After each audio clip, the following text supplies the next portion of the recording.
Welcome back to our channel. I'm Mary. Today, we are talking about something very important for new mothers: breastfeeding pumps.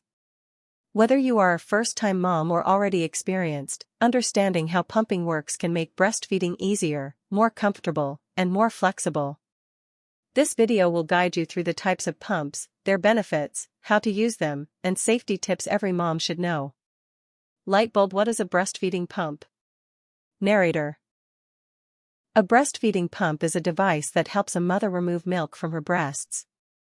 It can be used for many reasons: to store milk, to feed a baby when the mother is away, or to help increase milk supply. Pumps are safe, easy to use, and designed to support the natural breastfeeding process. Baby bottle: why moms use breast pumps? Narrator. Mothers use pumps for different situations.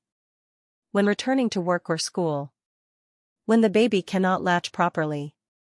To relieve breast fullness or pain. To keep milk flowing when mother and baby are apart. To build a milk supply for later use. To feed premature or sick babies who